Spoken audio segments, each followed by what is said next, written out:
اللہم صلی علی محمد وعلی محمد. السلام علیکم ورحمۃ اللہ وبرکاتہ. استغفر اللہ ربی واتوب الیہ. اعوذ باللہ من الشیطان الرجیم. بسم اللہ الرحمن الرحیم. الحمد للہ الذی لم یتخذ صاحبۃ ولا ولدا ولم یکن لہ شریک فی الملک ولم یکن لہ ولی من الذل وکبرہ تکبیرا. اللہ اکبر. الصلاۃ والسلام علی رسولہ الکریم المکی المدنی الامی صاحب الوقار والسکینہ المدفون بارض المدینہ ابی القاسم المصطفیٰ محمد صلی اللہ محمد وعلی محمد وعلی آلہ الطیبین الطاہرین المعصومین الذین اذھب اللہ عنہم الرجس وطہرہم تطہیرا. اللہم صلی علی محمد وعلی محمد وعلی. اما بعد فقد قال سبحانہ بسم اللہ الرحمن الرحیم وآتی ذی القربى حقہ صلوات محمد وعلی محمد. اللہم صلی علی محمد وعلی محمد. دعا ہے رب کائنات بسط کے ذکر محمد وعلی محمد اس فرش عزا کا بچھایا جانا، منتظمین کی ایک کاوش، سپانسر حضرات کی محنت، آپ دوستوں کی شرکت، پروردگار اپنی بارگاہ عالی میں قبول و منظور فرما. آل محمد کے مقدس ذکر کے صدقے میں جو بھی نیک دلی شرعی حاجات دلوں میں ہیں پروردگار ان سب کو قبول و منظور فرمائے. سبھی مومنین حاضر غیر حاضر کے رزق، عزت، دولت، علم، فہم، شعور، صحت میں برکت عطا فرمائے. سبھی مومنین کے شرم، عزت، پردے، جان و مال کو محفوظ فرمائے. سوائے غم آل محمد کے کوئی غم عطا نہ فرمائے. امام زمانہ علیہ السلام کا ظہور جلد فرمائے. ہم سب کو معصوم کی سپاہ میں شمار فرمائے. ہم سب کو دین و سیرت محمد و آل محمد پڑھنے، سمجھنے، اپنی ذات اور گھرانے پہ نافذ کرنے کی توفیق عطا فرمائے. اس دین کو تا صبح قیامت ہماری آنے والی نسلوں میں جاری و ساری فرمائے. ہم سب کا خاتمہ بالحق بالخیر دین محمد و آل محمد پر قرار فرمائے. جتنے مرحومین دنیا سے جا چکے ہیں ان سمیت ہم سب کو شفاعت محمد و آل محمد سے بہرہ من فرمائے. خصوصاً جو پچھلے دن مومنین جن کا انتقال ہوا ہے، اور نشید بھائی کے کزن بھی حادثے کا شکار ہوئے لاسٹ تھرسڈے کو، محمد حسین، پروردگار ان کے بھی درجات کو بلند فرمائے. سبھی مرحومین کے بلندی درجات کے لیے بآواز بلند صلوات محمد اللہم صلی علی محمد وعلی محمد وعجل فرج. اجازت ہے جی بات کا آغاز کیا جائے. حضرات سامعین، مقدمہ فدق کے اوپر ہم نے گفتگو کا آغاز کیا تھا. کل جو دوستان موجود تھے یقیناً ان کے اذہان عالیہ میں کل والے نکات موجود ہوں گے.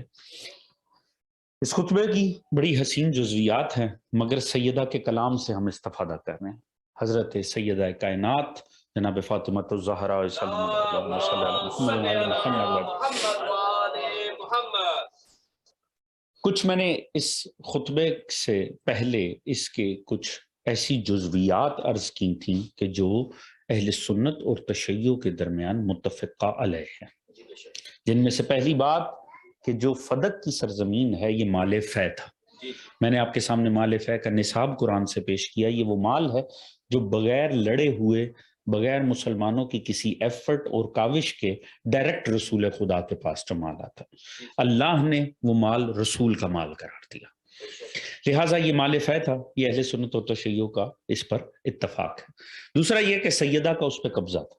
سیدہ کائنات کی وہ جاگیر تھی، سیدہ اس کو ہولڈ کرتی تھی اور سیدہ سے یہ لیا گیا. پھر سیدہ نے اس کے لیے باقاعدہ دعویٰ کیا کہ یہ میرا ہے تو مجھے واپس کرنا چاہیے. احتجاج کیا اس کے اوپر. جواباً ایک حدیث پیش کی گئی کہ کہا گیا کہ آپ کے بابا رسول خدا نے اصل میں یہ فرمایا ہے کہ نحن معاشر الانبیاء لا نرثو ولا نورثو. ہم جو گروہ انبیاء ہیں ہم کسی کے وارث نہیں ہوتے اور کوئی ہمارا وارث نہیں ہوتا. ما ترکنا فہو صدقۃ، جو ہم ترک کر دیں وہ صدقہ، یعنی وہ اولاد کو نہیں جائے گا. اس پر سیدہ کائنات نے یہ حدیث سننے کے بعد، یہ جواب سننے کے بعد ایک خطبہ ارشاد فرمایا، جس خطبے کی جزویات میں آپ کے سامنے پیش کر رہا ہوں. اجازت ہے کہ وہیں سے گفتگو کو آگے بڑھائے.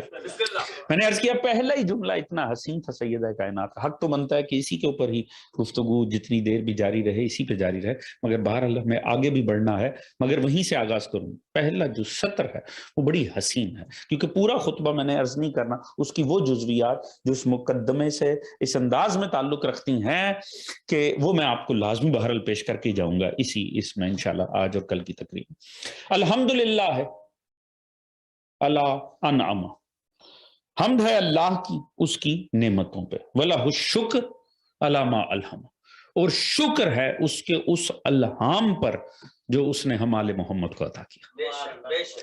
کل جہاں تقریر ختم ہوئی تھی وہیں سے بات کو آگے بڑھاؤں گا. حضور نعمتیں ملنے پر خدا کو یاد کرنا اور بات ہے، نعمت چھننے پر بھی خدا کو یاد کرنا یہ کمال آل محمد. یعنی ہونا تو یہ چاہیے کہ شکوے سے بات کا آغاز ہو، سیدہ حمد خدا سے بات کا آغاز کر رہے ہیں. یہ صرف اس گھرانے کا خدا کی قسم کمال ہے. نہیں تو اگر صرف ہم قرآن سے پوچھیں نا انسان کا مزاج کیا، سورہ عنکبوت 65 آیت، فَإِذَا رَكَبُوا فِي الْفُلْكِ دَعَوُا اللَّهَ مُخْلِصِينَ لَهُ الدِّينَ فَلَمَّا نَجَّاهُمْ إِلَى الْبَرِّ إِذَا هُمْ يُشْرِكُونَ. پروردگار نے اوقات دکھائی ہے انسان کی اوقات کیا. فرماتا ہے جیسے ہی اس کی کشتی بھور میں آتی ہے نا، یہ بڑا مخلص ہو کے مجھے یاد کرتا ہے. فَإِذَا رَكَبُوا فِي الْفُلْكِ دَعَوُا اللَّهَ مُخْلِصِينَ لَهُ الدِّينَ، بڑا خالص انداز میں. دیکھیں ایمرجنسی کے باہر کبھی دیکھیں، خدا کی قسم نہ امام بارگاہ میں خدا ایسے یاد کیا جاتا ہے، نہ مسجد میں، نہ حرم معصوم میں، نہ ہی کعبۃ اللہ میں کوئی کعبے میں کھڑا ہو کے خدا کو اس شدت سے یاد کرتا ہے جتنا ایمرجنسی کے باہر بیٹھ کر کرتا ہے. کیوں؟ انسان کی فطرت ہے. جب یہ پھنستا ہے، اس کی کشتی بھور میں آتی ہے، پروردگار فرماتا ہے یہ مجھے بڑے مخلص انداز میں، بڑے خالص انداز میں مجھے یاد کرتا. اچھا ہوتا کیا جب یہ مجھے بڑے خالص انداز میں یاد کرے؟ اذا نجاہم الی البر، جیسے ہی ہم اسے نجات دے دیتے ہیں اس سچویشن سے، ہم نکال دیتے ہیں، اذا ہم یشرکون، یہ بدبخت فوراً ہی پھر شرک کرنے لگتا ہے. ایسے بھولتا ہے مجھے، ایسے میرے سے باغی ہو جاتا. یہ انسان کا مزاج ہے، یعنی اس میں کسی فرقے کی قید نہیں ہے، یہ پروردگار عمومی ہمارا مزاج بیان کر.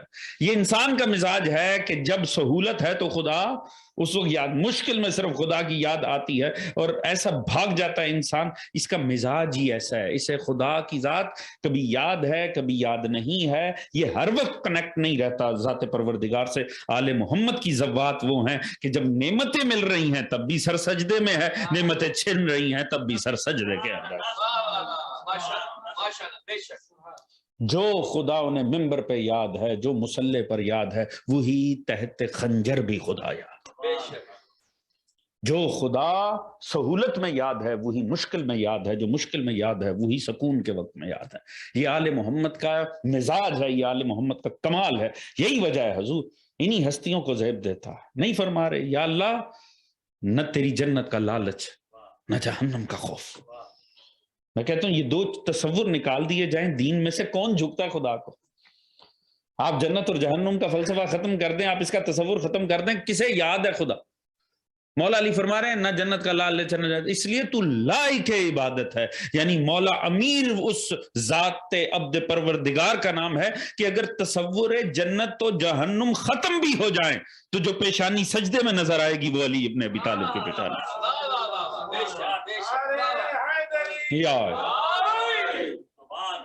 یعنی جزا اور سزا کا تصور یکسر ختم بھی ہو جائے تو جس کی پیشانی سجدے میں ہوگی وہ ذات علی ابن ابی طالب کی.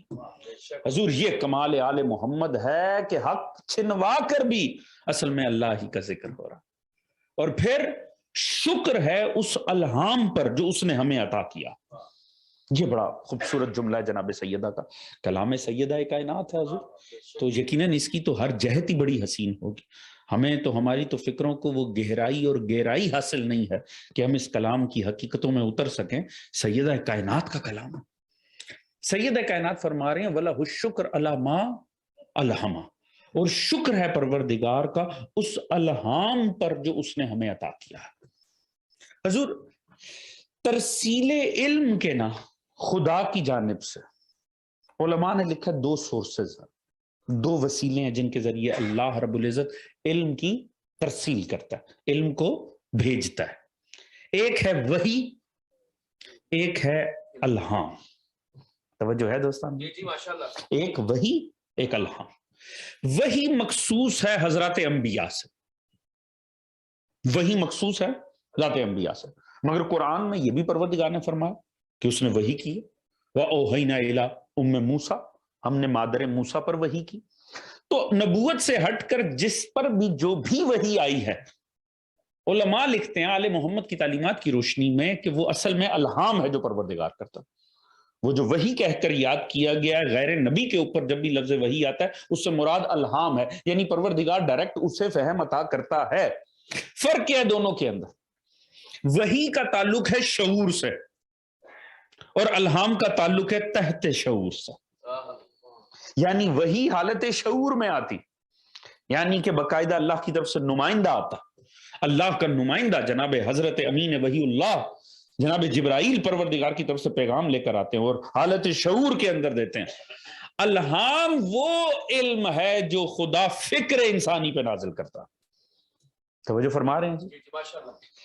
تعلیم اور الہام میں ایک بڑا خوبصورت فرق بھی یہ ہے، تعلیم کہتے ہیں علم کو چبا چبا کے لینا۔ ہم کہتے ہیں نا وہ تعلیمی مراحل میں ہیں، حصول تعلیم میں ہے، معنی کیا ہے؟ یعنی وہ علم کو لقمہ لقمہ لے رہے، علم کو ٹکڑوں کی صورت میں، پیسز کی صورت میں، بائٹس کی صورت میں ایک ایک ٹکڑا لینا اور اسے اپنی فکر میں پروسیس کر کے ہضم کرنا، یہ تعلیم ہے۔ الہام ہے ڈائریکٹ نگل لینا علم کا۔ توجہ ہے دوستان عزیز؟ الہام ہے علم کا ڈائریکٹ نگل لینا۔ ساری انسانیت علم کو چبا چبا کے لے رہی ہے، اللہ آل محمد کی فکروں کو ڈائریکٹ عطا کر رہا ہے، تو جنہیں ٹکڑے ٹکڑے مل رہا ہے، حق بنتا ہے نا جب بھی مشکل آئے تو ان کے در پہ آ کر کھڑے ہو جائیں جہاں اللہ کی طرف سے الہام ہو رہا ہے۔ توجہ ہے دوستان؟ بھائی حق بنتا ہے نا کہ کہاں وہ جو ایک ایک ٹکڑا لے رہے ہیں اور کجا وہ جنہیں اللہ رب العزت عطا کر رہا۔ اچھا پروردگار نے یہ الہام کا لفظ ہمارے لیے بھی استعمال کیا، ہمارے لیے بھی استعمال کیا، فَأَلْهَمَهَا فَجُورَهَا وَتَقْوَاهَا۔ پروردگار نے فرمایا، پروردگار نے الہام کیا انسان کو اچھائی کا بھی برائی کا بھی۔ اس کے اوپر اللہ رب العزت نے انسان کو دونوں ہی قسم کے الہام کیا، مگر جو آل محمد کے لیے اس نے فرمایا ہے نا، یہ بھی قرآن کے الفاظ ہو۔ پروردگار نے انسان کے لیے جو کہ پروردگار نے اس کے نفس کو وسوسہ عطا کیا ہے اور اسے اچھائی کا بھی الہام ہے، اسے برائی کا بھی ہے، یعنی ہر دو طرف انسان جا سکتا ہے، اس کی فکر جیسا سمجھے گی پھر وہ فیصلہ کرنے میں آزاد ہے۔ وہ فیصلہ کرے گی تو اچھائی کی طرف جائے تو علیہ السلام ہو جائے حسین کے خیمے میں چلا جائے، اور اگر شقاوت کے اوپر آئے، شیطنت کے اوپر آئے تو چاہے جتنا مرضی مقدس بھیس میں ہو لعنت اللہ بن جائے، کیونکہ فکر انسانی کو اللہ نے آزاد چھوڑا۔ مگر آل محمد کی جب بات کرتا ہے نا تو وہاں تو وہ معاملہ ہی کہیں اور لے جاتا، فہم انسانی چاہے ادھر جائے چاہے ادھر جائے، مگر جب آل محمد کی بات آئی نا، اور اس سورہ میں، سورہ دہر میں جو آل محمد کا قصیدہ بنا کر اللہ کی ذات نے نازل کیا، فرمایا وَمَا تَشَاءُونَ إِلَّا أَن يَشَاءَ اللَّهُ، تم تو چاہتے ہی کچھ نہیں ہو، تم وہی چاہتے ہو جو میں خدا چاہتا۔ خدا کی قسم یہ اتنی بڑی بات ہے، یہ اتنی حسین بات ہے کہ میں اور آپ تصور بھی نہیں کر سکتے۔ وَمَا تَشَاءُونَ إِلَّا أَن يَشَاءَ اللَّهُ، تم تو چاہتے ہی کچھ نہیں، تم وہی چاہتے ہو جو میں چاہتا ہوں۔ کمال دیکھیے گا، یہ اللہ خواہش کی بات کر رہا ہے، چاہت کی، عمل کی بات نہیں کر رہا۔ خدا نے یہ نہیں فرمایا تم وہ عمل کرتے ہو جو میں چاہتا ہوں، تم چاہتے وہ ہو جو میں چاہتا ہوں. چاہت عمل سے پچھلی سٹیج کا نام ہے. خواہش، نیت، یہ پچھلی سٹیج ہے عمل کی.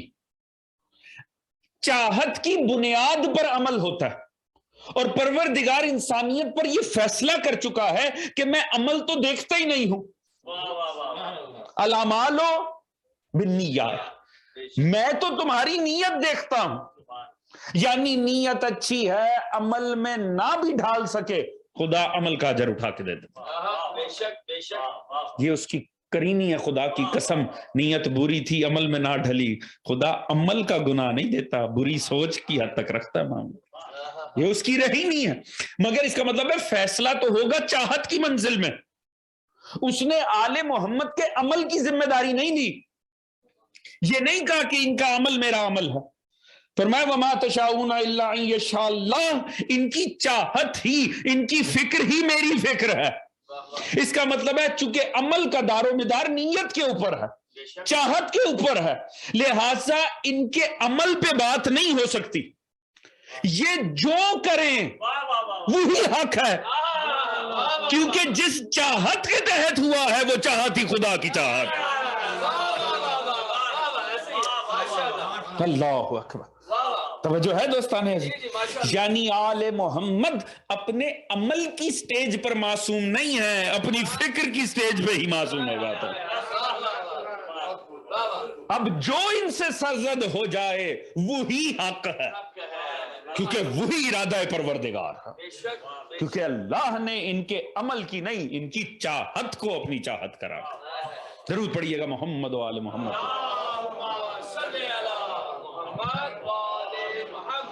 توجہ ہے دوستانے عزیز؟ آگے بڑھتے. سیدہ نے اگلا جملہ بھی خدا کی قسم دیکھیں، میں نے اس بات پر بار بار میں عرض کر رہا ہوں کہ حق چھن کر توحید بیان ہو رہی ہے. وَالثَّنَاءُ بِمَا قَدَّمَ مِنْ عَمُومٍ نِعْمٍ ابتداء. فرماتی ہیں اور ثنا ہے اللہ کی، حمد ہے نعمتوں پر، شکر ہے الہام پر، اور ثنا ہے اس کی ابتدائی نعمتوں پر جو اس نے عطا کی. توجہ ہے دوستان عزیز؟ میں نے اسی لیے عرض کیا تھا فدق چھیننا چھیننے والے کی اوقات کی حد تھی. بی بی بتا رہی ہیں ہم پر تو نعمتیں ہی بڑی ہیں پروردگار. اور یہ جو جملہ کہا ہے نا، یہ بڑا قابل غور ہے. ابتدائی نعمتوں پر اللہ رب العزت کا شکر ادا کرنے کے لیے زندگی کا حصہ گزارنے کی ضرورت نہیں ہے. یاد رکھیں پہلے سانس کے ساتھ اس کی اتنی نعمتیں ہم پر تمام ہو چکی ہوتی ہیں کہ زندگی 1000 سال کی بھی ہو اور سجدے میں ہی گزر جائے تو شکر کا حق ادا نہیں ہو سکتا. صرف میں اس کو ظاہر میں ہی بیان کر دوں. میں اکثر اس بات کا لطف بھی لیتا ہوں کہ حضور باقی سب چھوڑ دیں. دیکھیں مولا امیر کیا فرماتے ہیں، الہی کفا بی اذن ان اکون لک عبدا. یا اللہ میری عزت کے لیے کافی ہے میں تیرا بندہ ہوں. وَكَفَى بِفَخْرًا أَن تَكُونَ لِرَبَّ، اور میرے فخر کے لیے کافی ہے تو میرا رب ہے. توجہ ہے عزیز؟ نہ خیبر کی بات کی ہے، نہ خندق کی بات کی ہے، نہ ولایت کی بات کی ہے، نہ امامت کی بات کی ہے، نہ الہی عہدوں کی بات کی ہے، نہ عصمت کی بات کی ہے. یا اللہ میری عزت کے لیے اتنا کافی ہے.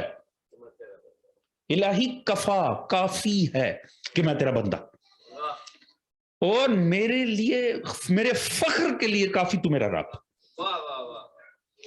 آپ نے غور کیا سیدہ کیا فرما رہی؟ ابتدائی نعمت. ذرا اس بات پہ ان دونوں چیزوں کو میں ملانے جا رہا ہوں، مولا کا کلام اور سیدہ کا کلام ہے. توجہ دوستان عزیز؟ سیدہ فرما رہی ابتدائی نعمتوں پر اس کی ثنا. ثنا کہتے ہیں اس تعریف کو، جیسے میں نے کل عرض کیا تھا کہ شکر کی تعریف کیا ہے، ثنا کسے، وہ حمد کسے کہتے ہیں اور مدحت کسے کہتے ہیں. ثنا اس تعریف کو کہتے ہیں جو دوہرا دوہرا کے کی جائے. یعنی سیدہ فرما رہی ایک ہی دفعہ نہیں شکر ادا ہو سکتا، تیری ابتدائی نعمتوں پر تیری ثنا ہے. یعنی مسلسل بھی تیرا شکریہ ادا کیا جائے نا تو ابتدائی نعمتوں کا حق بنتا ہے. کہ پلٹ پلٹ کے تیرا شکر کیا جائے. یعنی پلٹ پلٹ کے ذکر کیا؟ یعنی سبحان اللہ ماشاءاللہ. یہ کیا ہے؟ یہ ثنا ہے. یہ دہرا دہرا کر جو آپ ورد کر رہے ہیں اسے کہتے ہیں ثنا پروردگار. بی بی فرما رہی ہے ابتدائی نعمتوں پہ تیری ثنا. یعنی مسلسل اگر تیرا ذکر ہوتا رہے نا صرف ابتدائی نعمتوں پر, تب بھی حق ادا تو نہیں ہو رہا. مولا امیر فرما رہے ہیں یا اللہ علی کی عزت کے لیے کافی, علی تیرا بندہ, علی کے لیے فخر کے لیے کافی, تو علی کا رب. غور فرمائیے گا, میں صرف ابتدائی نعمت کی چھوٹی سی سادہ سی مثال دے کے کہ جوان بھی سمجھے بچے بھی, میں آگے بڑھ جاؤں گا.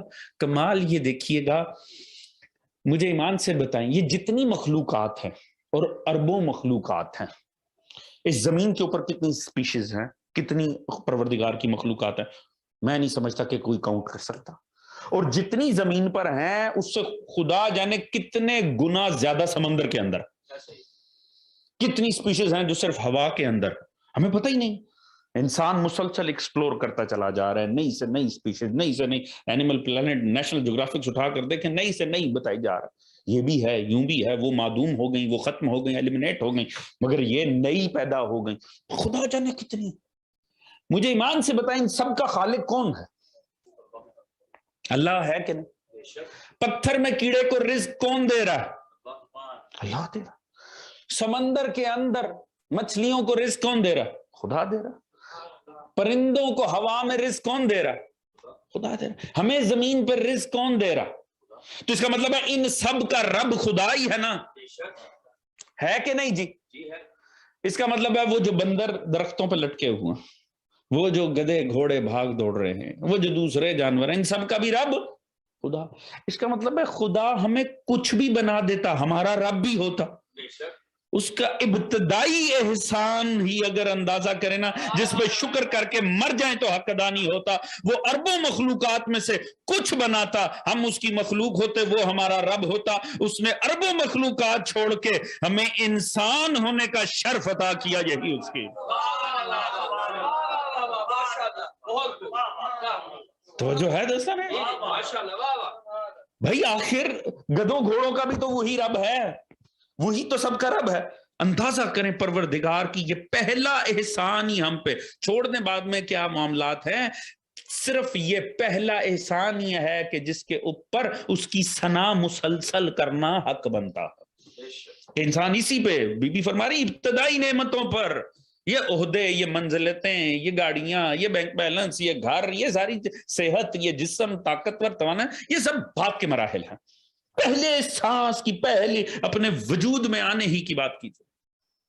کہیں ایسا ہے کہ پتا چلا جناب فلاں روڈ کے اوپر گدھے احتجاج کر رہے ہیں خدا سے, گدھے اکٹھے ہو گئے, ڈونکیز, اور وہ احتجاج کرنے, یا اللہ یہ کوئی بات ہوئی, ہمیں گدھا بنا دیا, انہیں انسان بنا دیا. توجہ ہے دوستان, جبکہ بہت سو کی حرکتیں بتاتی ہیں احتجاج تو ہونا چاہیے. توجہ ہے جی, مگر ایسا نہیں ہے. پروردگار عالم کا کمال دیکھیے, پروردگار نے اسے انسان ہونے کا, مگر ٹھیک ہے ابتدائی نعمتیں بی بی فرما رہی ہیں, ذرا ایک لمحے کے لیے غور فرمائیے گا, اس نے اربوں مخلوقات چھوڑ کر اشرف المخلوقات بنا دیا. سبحان اللہ, خدا کا احسان ہے. مگر سوچئے اگر وہ دور فرعون میں پیدا کر دیتا تب بھی تو ہوتے اشرف المخلوقات, وہ رب ہوتا, ہم بندے ہوتے. توجہ ہے عزیزان محترم, وہ ہمیں بنی اسرائیل میں پیدا کر دیتا, وہ کسی بھی امت میں پیدا کر دیتا, پہلا سانس آتا پتہ لگتا ابا فرعون کے لشکر میں میجر لگے ہوئے. توجہ ہے جی, ہوتے تو انسان ہی, ہوتے تو خدا کی مخلوق ہی, ہوتا تو وہ ہمارا رب بھی. مگر ابتدائی نعمتیں, نعمت نہیں نعمتیں, احسان پروردگار دیکھیں, پہلے اربوں مخلوقات چھوڑ کر اشرف المخلوقات بنایا, بعد میں ساری امتیں چھوڑ کے سرکار مصطفیٰ کی امت میں رکھا.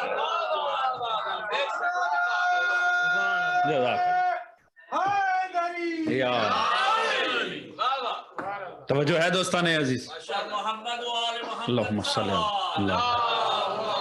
علی محمد و آل محمد. اگلی مرتبہ اگر سجدہ قضا ہو رہا ہونا تو یہ گفتگو ذہن میں لانی ہے, سیدہ کا یہ جملہ ذہن میں لانا. اگر اگلی دفعہ تھوڑا سا پروفٹ کہیں نظر آ رہا ہو نا مگر دین پامال ہو رہا ہو یا کمپرومائز ہو رہا ہو تو فوراً سیدہ کا یہ جملہ ذہن کے اندر لے کر آنا. اگلی دفعہ بالکل کہیں تھوڑا سا دین کمپرومائز لائف میں ہو رہا ہو نا، بی بی کے اس جملے پہ غور فرمائیے گا. حضور خدا کے کتنے احسان ہے، خدا کی قسم. اس نے پہلے ارب و مخلوقات چھوڑ کر انسان ہونے کا شرف ادا کیا. پھر کہیں رکھتا ہوتے تو انسان ہی جی. وہ جو نمرود کے لشکری تھے، وہ جو ابراہیم کو پکڑ کے آگ میں ڈالنے کے لیے منجنیق کے اوپر صفائی کر رہے تھے، وہ بھی تو انسان ہی تھے ظاہراً. وہ جو موسیٰ کے پیچھے نیزے لے کر بھاگ رہے تھے دریا کی طرف، وہ بھی تو آخر بظاہر انسان ہی تھے.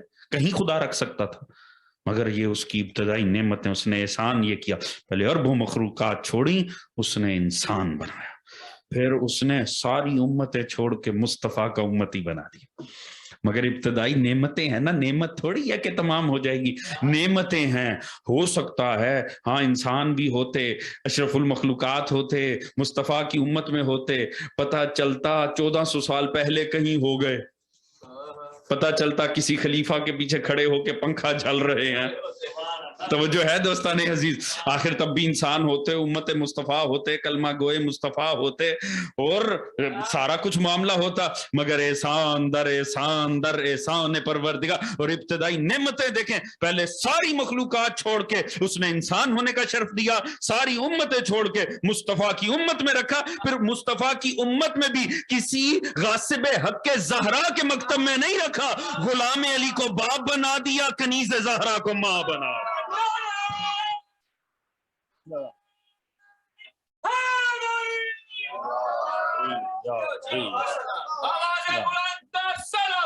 اللہ صلی علی محمد محمد. توجہ ہے دوستان عزیز؟ اسے کہتے ہیں نعمت، ابتدائی نعمت. دیکھیں یہ جو بات میں آپ کے سامنے عرض کر رہا ہوں، ابھی ان نعمتوں کی تو بات ہی نہیں ہو رہی جو اس وقت آپ کے اور میرے پاس موجود ہیں. ابھی ان گاڑیوں کی بات نہیں ہو رہی، اس لباس کی بات نہیں ہو رہی، وہ جو غذا ہم کھاتے ہیں اس کی بات نہیں ہو رہی، اس بینک بیلنس کی بات نہیں ہو رہی، اس پراپرٹی کی بات نہیں ہو رہی، اس صحت کی بات نہیں ہو رہی، اولاد کی بات نہیں ہو رہی، خاندان خانوادے کی بات نہیں ہو رہی، کسی شے کی نہیں. میں تو صرف وہ عرض کرنا جو پہلے سانس کے ساتھ ہو چکا. سیدہ فرما رہی ہیں اس پر ثنا کرو خدا کی، مت بھولو ذات توحید کو. ابتدائی نعمت، پہلے سانس کے ساتھ ہم پر خدا کے اتنے احسانات ہو چکے ہیں، کچھ اور نہ بھی ملے تو سر سجدے سے اٹھنا نہیں چاہیے، کوئی سجدہ قضا نہیں ہونا چاہیے. توجہ ہے دوستان؟ اچھا لیں، اب اگر یہاں تک بات آ گئی ہے نا، بڑا لطف آئے گا اگر میں بات پہنچا سکا تو. دیکھیں پھر وہیں پلٹاؤں گا جب میں نے بات کی تھی، حق غصب ہوا.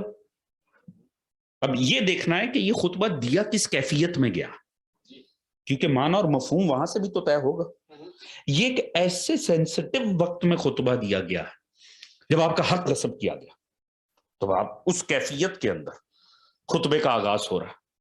اور خطبے میں آغاز آپ اٹھا کر پڑھ لیں اور کافی دیر تک اس خطبے کو پڑھیں آپ، تو فدق کا ذکر ہی نہیں آئے گا، اللہ کا ذکر ہو رہا ہے، اس کی کریمی کا ذکر ہو رہا ہے، اس کی رحیمی کا، اس کی نعمتوں کا ذکر ہو رہا ہے، اس کے دین کی خوبصورتی کا ذکر ہو رہا ہے، انبیاء کا ذکر ہو رہا ہے. ذرا دیکھیں، بڑا سمجھنے کا نقطہ، یہ بات آپ کے ذہنوں میں رہی تو آپ اس طالب علم کو دعا دیں گے. ایک چیز ہوتی ہے جسے ہم کہتے ہیں کلامی صنعت، یعنی کلام کو کنسٹرکٹ کرنا. صنعت آپ جانتے ہیں نا، صنعت سے یہ نکلا، یعنی کنسٹرکٹ کرنا اپنی گفتگو کو. انسان کا جو مقصد ہوتا ہے نا گفتگو سے، جہاں اس نے پہنچنا ہوتا ہے، جو شے اس کی ٹارگٹ ہوتی ہے گفتگو کا، جو صاحب کلام لوگ ہوتے ہیں نا، وہ اس ٹاپک کو، اس ٹارگٹ کو اچیو جب کرنا ہونا تو وہ گفتگو کا انداز ایسا ہوتا ہے، سٹارٹ ایسا لیتے ہیں کہ بظاہر بات چاہے کہیں سے ہو رہی ہو مگر وہ ساری ریلیٹ ہوتی ہے اس ٹارگٹ کے ساتھ. اصل اسے کہتے ہیں کلامی صنعت. میں اس کی مثال دیتا ہوں، چلے میں سادی سی مثال دوں گا، اتنے اچھے سے سمجھ آئے گی نا کہ کمال ہو جائے.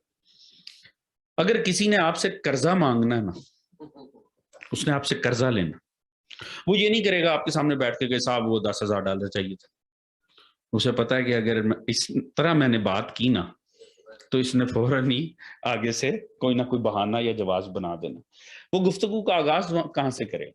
وہ گفتگو کا آغاز کرے صاحب اللہ کا بڑا شکر ہے معاملات بہت اچھے، میں نے تو آج تک کبھی کسی کا رکھا ہی نہیں، میں نے تو بڑے معاملات، میں تو اتنا کمایا اور ایسے لگا، میں تو کبھی کسی کا.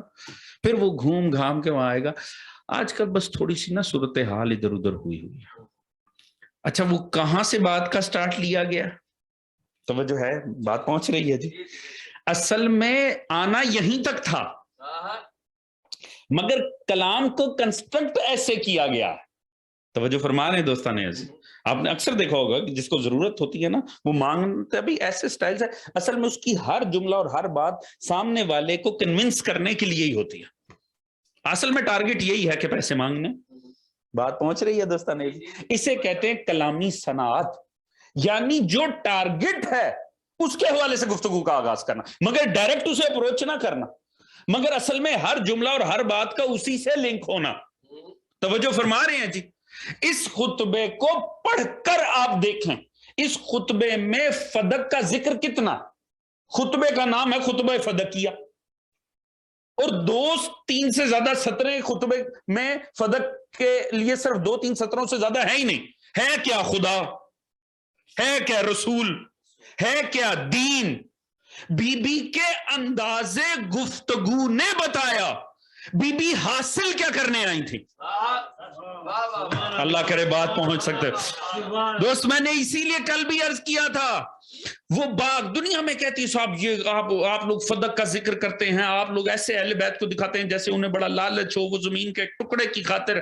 ہاں ہمیں بھی پتہ ہے زمین کے ٹکڑے کا مسئلہ نہیں تھا. توجہ ہے دوستان عزیز. سیدہ کا انداز گفتگو بتا رہا ہے بی بی غاصب سے باغ لینے نہیں، مشرکوں سے توحید منوانے کے لیے آئے. بی بی منکروں سے رسالت کو منوانے کے لیے آئی تھی، بی بی منافقوں سے امامت کو منوانے کے لیے آئی تھی، بی بی منکروں سے قیامت کا روز منوانے کے لیے آئی تھی. یہ ہے کلامی صنعت. سیدہ توحید کی بات کر رہی ہیں، ہونا تو پراپرٹی کی بات چاہیے تھا، مگر اب سیدہ نے ابتدائی وہ کرنے کے بعد اس میں دین کا بڑا خوبصورت ذکر ہے، مگر وہ بہت زیادہ مطالب ہے. اس میں دین کا بڑا حسین خاکہ کھینچنے کے بعد اب بی بی جب آئی نا اس مقدمے کے اوپر سمجھنے کی ضرورت. میں نے کل بھی عرض کیا تھا یہ ایک خطبہ ہی حقانیت دین اہل بیت کو منوانے کے لیے کافی ہے. مقدمہ فدق آپ کو کسی اور ٹاپک کا نہ پتا ہو تو فدق کی حق کو منوانے کے لیے کافی ہے. سیدہ کا یہ ایک جہاد کلی آل محمد کی سیرت کے تمام جہادوں کے اوپر یہ ایک جہاد ہے. سیدہ حاوی اپنی عظمت کے اندر سیدہ کائنات نے جو کیا. ہوا کیا تھا، سامنے سے حدیث سنائی گئی تھی، اور حدیث یہ سنائی گئی تھی کہ سرکار بات یہ ہے کہ انبیاء کا کوئی وارث نہیں ہوتا. یوں سمجھ لیجئے کہ عالم اسلام میں سنت حدیث سازی کی ابتدا یہیں سے ہوئی. میں توجہ چاہوں گا دوستان عزیز، توجہ ہے جی. یہ اس کارخانے کی پہلی پروڈکٹ تھی. دیکھیں مینوفیکچرر جتنا بھی بریلینٹ ہو، جتنا بھی اچھا ہو، مگر جب پہلی مرتبہ کام بنتا ہے نا تو کہیں نہ کہیں وہ ایرر اور گلیچز آ ہی جاتے ہیں. توجہ ہے جی. اور وہ بھی جب ایک دم سے کچھ بنانا پڑ جائے پھر تو مسائل ہو جاتے ہیں. اب آپ اس حدیث کے اوپر ذرا غور فرمائیے گا کہ اس کے الفاظ کیا ہیں، اور یہ بخاری شریف میں ہے. نحن معاشر الانبیاء، ہم گروہ انبیاء جو ہیں، لا نرثو ولا نورثو، نہ کوئی ہمارا وارث ہوتا ہے نہ ہم کسی کے وارث ہوتے ہیں. ما ترکناہ صدقۃ، جو ہم ترک کر دیں وہ صدقہ. یہ حدیث بنائی. سیدہ کائنات اپنے خطبے میں اللہ کی حمد، سرکار مصطفیٰ کی عظمت، مولا امیر کی عظمت، دین خدا کی ہیبت کے بیان کے بعد سیدہ کائنات قرآن کے اوپر آ گئی. سیدہ کائنات نے چند آیات پڑھی، چند آیات. سامنے سے کیا سنائی گئی؟ حدیث. اور سیدہ حدیث کے سامنے کیا لے کر آئیں؟ قرآن. سیدہ کائنات نے قرآن سے